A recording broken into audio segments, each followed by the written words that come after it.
Hey everyone, I'm back, and today we're going to be talking about Superman. And this movie came out in 2025, and it's directed by James Gunn, and it's the latest Superman movie that we've gotten. And I thoroughly enjoyed this movie. I missed it while it was in theaters, but I finally got a chance to see it, and I had the option to either buy it on physical media or just watch it on HBO Max, and I chose to buy the 4K Blu-ray.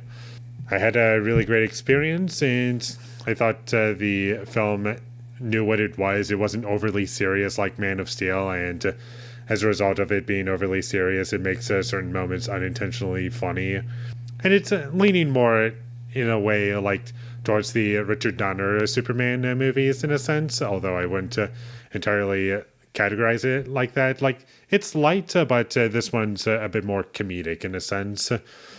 And as a result, you get a fun, entertaining movie, what you would want from a James Gunn movie. And I like the movie overall, and I like the cast. I liked it, and I'm probably going to mispronounce his name. David Cornsweet.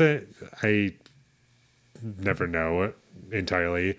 He was good. I liked him as both Clark Kent and Superman, and I thought he did a pretty good job at portraying the character. And Rachel Brosnahan, she was really good as Lois Lane, and you do get a good sense of their relationship. And unlike other Superman stories, this is not an origin story. It's right into the action. It tells you everything you need to know about the character. It's all just in the opening text at the very beginning of the movie, and just gets right into everything, because you pretty much know the origin of the character, and everything you would need to know is pretty much already known, especially at this point.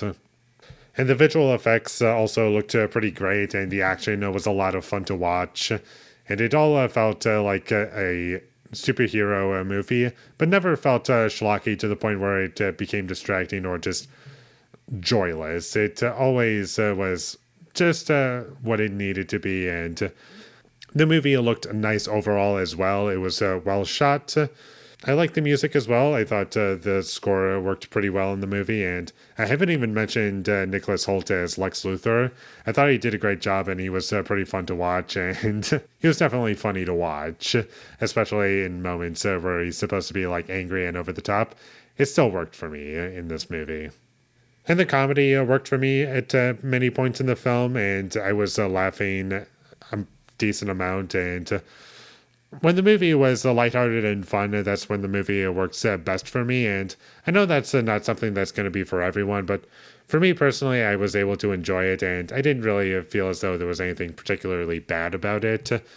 And as far as the story goes, it's pretty much, in a way, what you would expect, but I'm not really watching superhero movies for the plot. I'm just watching them for entertainment, to see what they can do for me. And I felt as though this movie worked pretty well and met a lot of things that I feel should be the standard, like all the effects are looking great, and also it being well shot, and good music, well-developed characters, and things that should be in a good movie is found in this movie, I feel.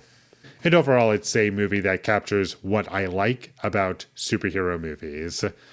And by the end of the movie, I was like, that was good. I'm happy that I saw it. And there is a mid-credit scene and a post-credit scene. You don't really need to stay around for them. They're mostly just kind of jokes, and just like, hey, this is kind of funny. Or just like a fun idea to have in the movie. Plot-wise, I don't think you're missing anything, but if you want to stick around, it's still fun to watch.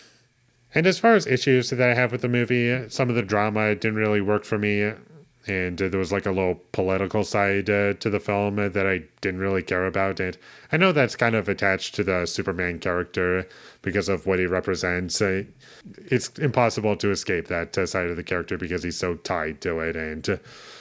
But with that being said, it just that side of the movie wasn't really that engaging for me. Luckily, it didn't bore me too much, and I thought the pacing was pretty tight for most of the movie.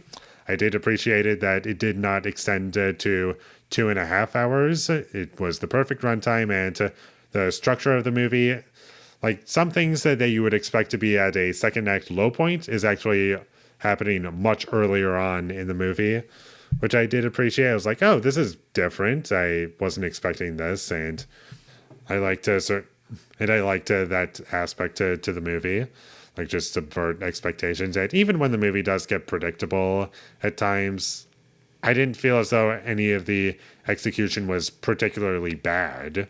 I can say that much about it.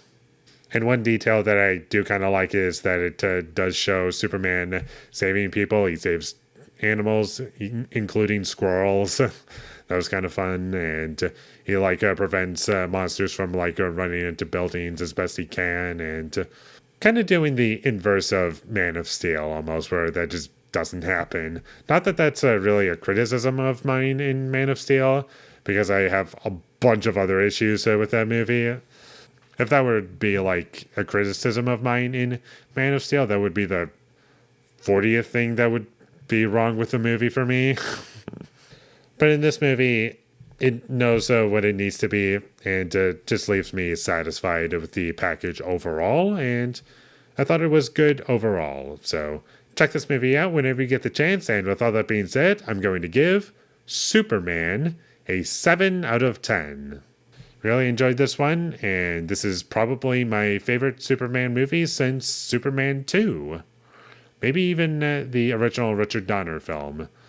I might actually like this better than Superman 2, now that I think about it. So we'll call it my second favorite Superman movie for now. Thank you for watching my videos. As always, if you enjoyed this review, be sure to leave a like and comment down below you thought of Superman, and my social media links, they will all be in the description, so follow me there.